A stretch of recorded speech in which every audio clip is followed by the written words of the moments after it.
My name is Emily, and until a year ago, I thought my parents loved me. Or at least, I thought they cared about me enough to treat me fairly. Looking back, I don't know if I was just naive or if I had been ignoring the signs my whole life. Because if I had been paying attention, I would have seen it. Jessica was always their favorite.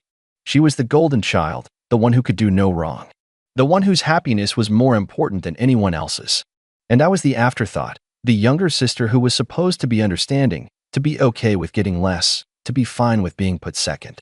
And for a long time, I was. I grew up in Jessica's shadow. When she wanted something, she got it. I wasn't even jealous. I had learned early on that this was just the way things were. If I asked for something, I usually got a maybe, or we'll see. If she asked, it was an automatic yes. But I never thought they would take something that was mine. My college fund had been set up when I was young.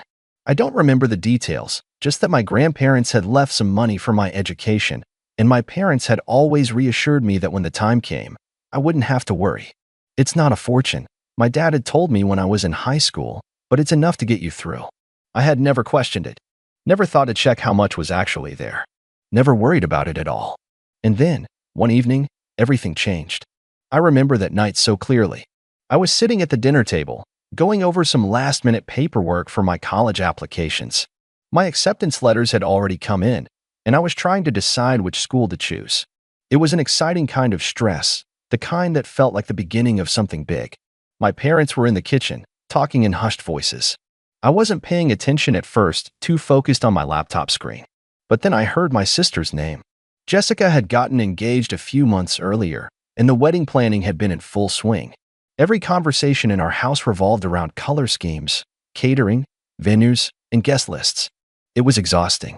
At first, I thought they were just talking about more wedding details, but something in my mom's tone made me stop typing. I wasn't sure why, but I had the sudden urge to listen. Completely covered, she was saying.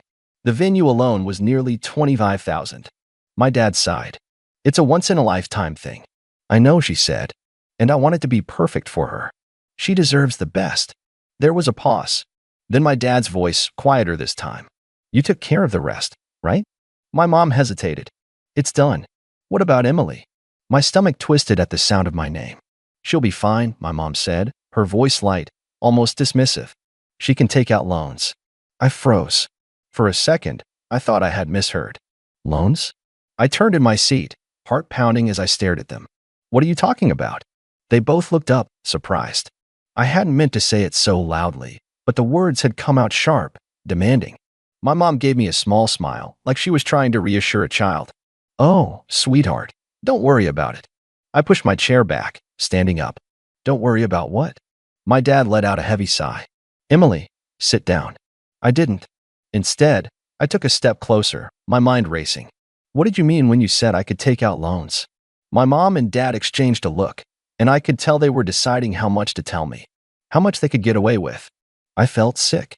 Finally, my mom let out a small sigh, like this was a conversation she really didn't want to have. We had to move some things around, she said, to make sure everything was covered for the wedding. I stared at her. What things? I asked, even though I already knew. She hesitated again. Then, finally, in the same casual tone someone might use to tell you they had run out of milk, she said, we used your college fund. My ears started ringing. I opened my mouth, but no sound came out.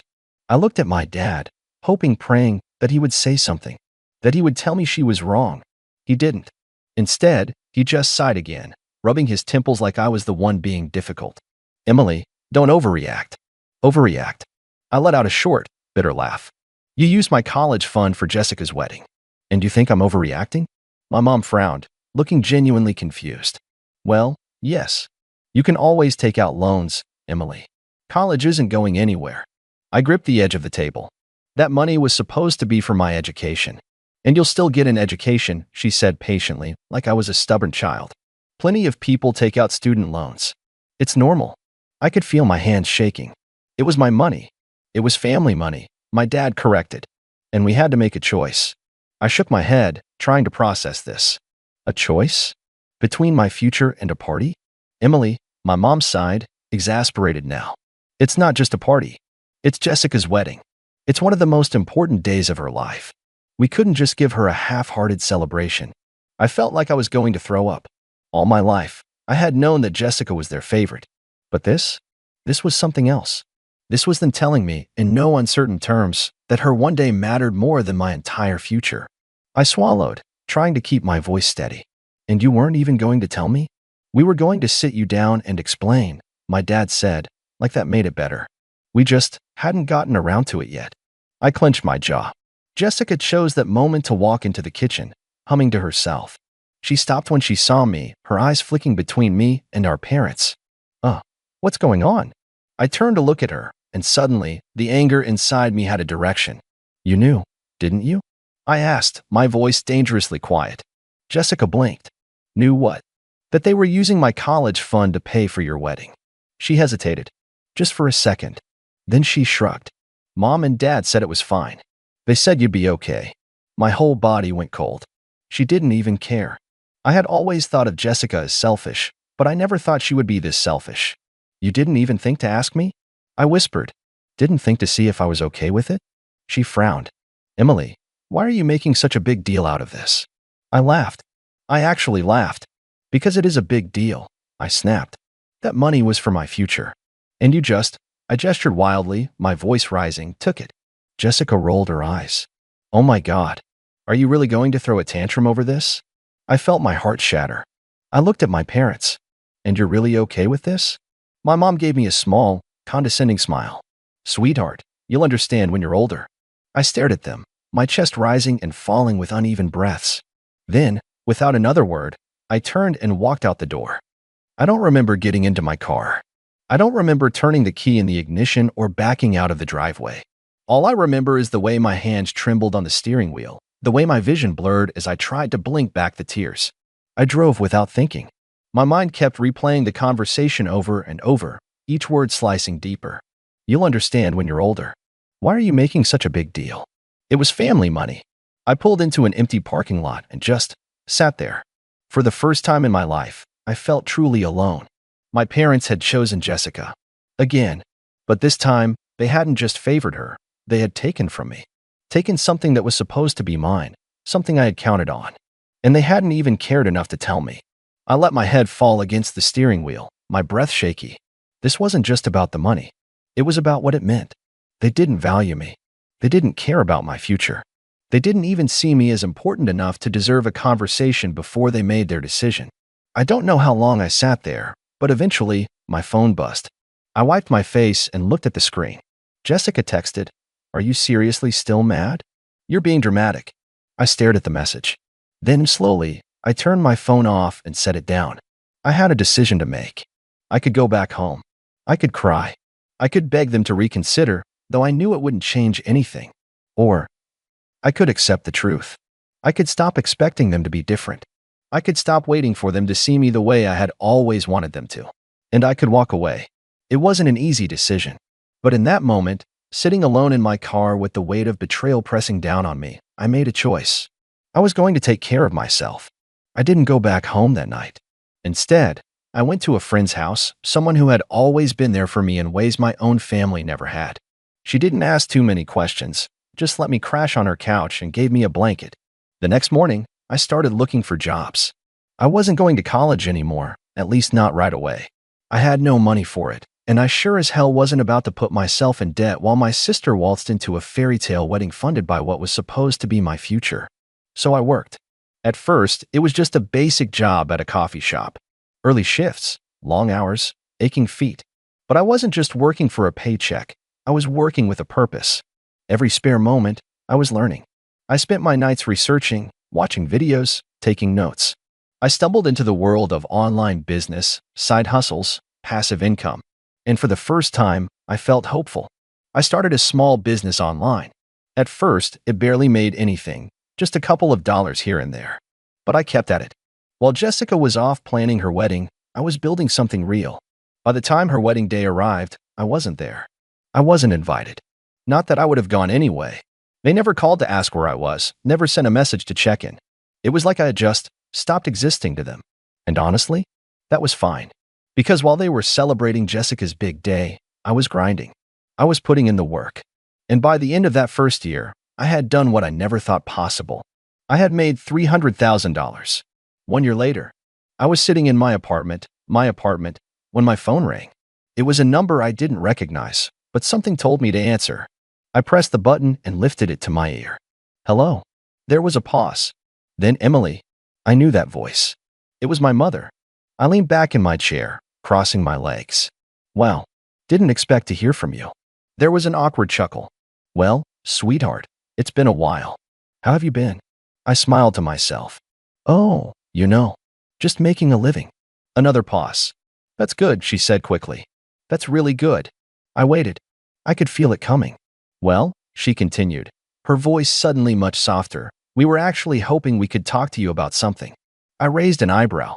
Oh, yes, she said, clearing her throat. You see, things have been a little difficult for us financially lately. There it was. I almost laughed. Oh, I said again, keeping my voice neutral. What happened? Well, she hesitated. We had to take out some loans for Jessica's wedding, and things haven't exactly been easy. Your father and I were just wondering if you might be able to help out a little. Just until you get back on your feet? I finished for her. My voice was calm, but inside, I felt a slow, burning amusement. There was a pause. Yes, she said, a little too quickly. Just a little help. As a family. Family. The word felt foreign coming from her. I leaned back in my chair, twirling a pin between my fingers. Just curious, I said, keeping my tone casual. But why me? Another pause. I could almost hear the gears turning in her head. Well, she finally said, we know you've been doing well for yourself. I let that sit between us for a moment. So they knew. They had ignored me for a year. No calls, no texts, not even a passing, how have you been? But now, suddenly, when they were struggling, they remembered I existed. I could picture it so clearly, Jessica whining about money, my parents wringing their hands, then someone saying, wait a minute, doesn't Emily have money now? I wanted to laugh. Instead, I tilted my head, my voice still light. I thought you said I could always take out loans? Silence. I waited. Then my mother let out a nervous chuckle. Oh, sweetheart, that was different. Was it? I asked, my voice sharp now. Well, yes, she said, as if it were obvious. You were young. You had time to figure things out. We just thought. No, I interrupted, my patience thinning. You didn't think. Not about me, anyway. There was a shift in her tone, a little more forceful now. Emily, don't be like this. We are still your parents. After everything we've done for you, this is how you repay us. I laughed. I actually laughed. Everything you've done for me? I repeated, incredulous. You stole my college fund. You didn't even tell me about it. I had to find out like an afterthought. You didn't care about how it would affect me. You didn't even bother to check on me after I left. And now that you need money, I'm suddenly your daughter again. That's not fair, she said sharply. Fair. I shot back. Fair would have been giving me a choice. Fair would have been at least acknowledging what you did instead of brushing it off. But you didn't, because you didn't care. And now you expect me to care about your problems? She scoffed, as if I was being ridiculous. Emily, we are your family.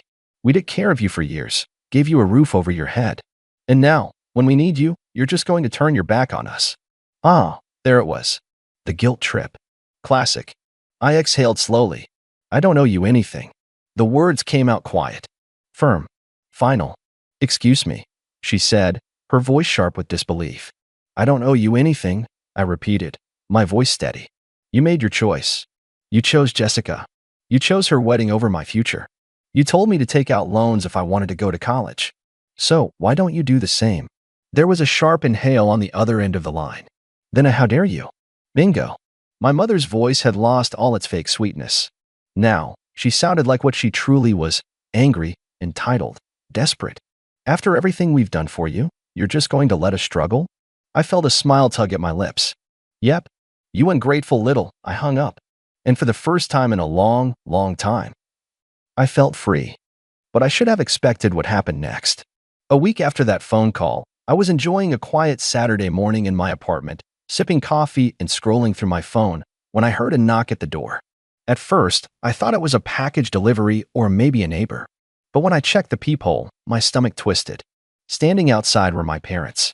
And behind them, arms crossed and looking annoyed, was Jessica. I took a deep breath, schooling my features into something neutral before unlocking the door and opening it just a crack. Emily, my mother said, her voice laced with false warmth. Sweetheart, we just wanted to talk.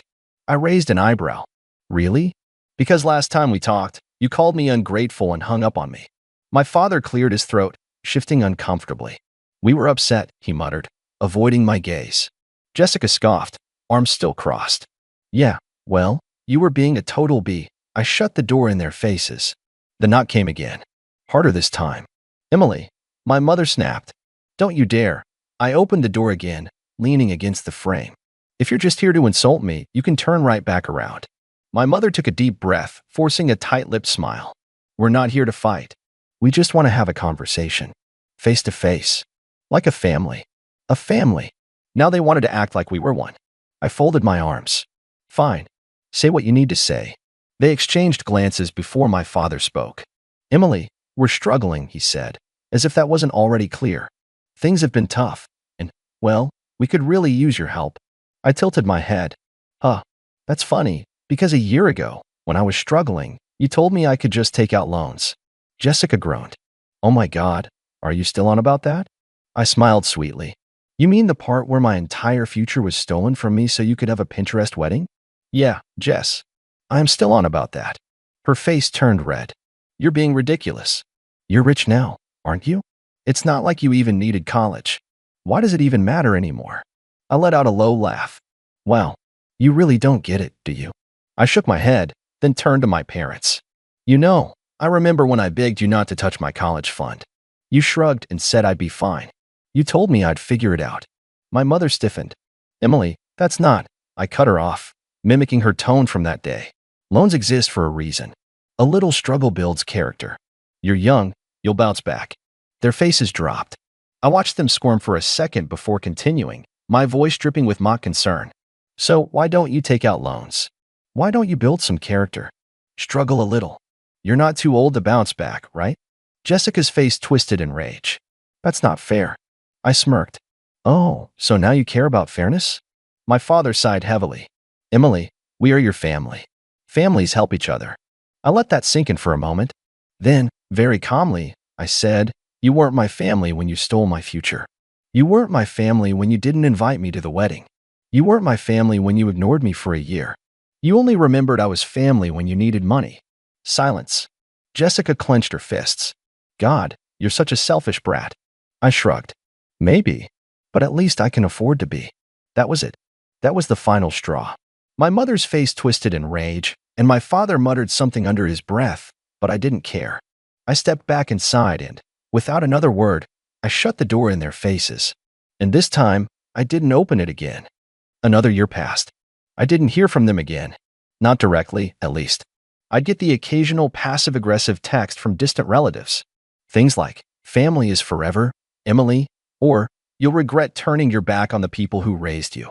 I ignored them, because while they were busy wallowing in self-pity, I was thriving. My business exploded. What started as a side hustle became a full-fledged empire. By the time I turned 23, I wasn't just comfortable, I was a millionaire. And my family? Oh, they were drowning. It wasn't just the debts. Jessica's marriage, the one they destroyed my future to fund, fell apart within a year.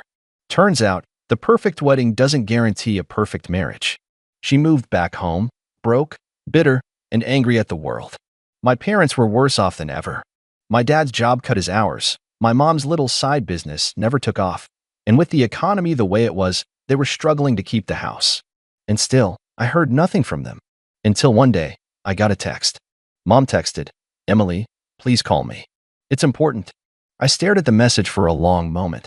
Then, out of pure curiosity, I called. She picked up on the first ring. Emily, she breathed, like she'd just been rescued from a shipwreck. Oh, sweetheart. I cut her off. What do you want? A pause.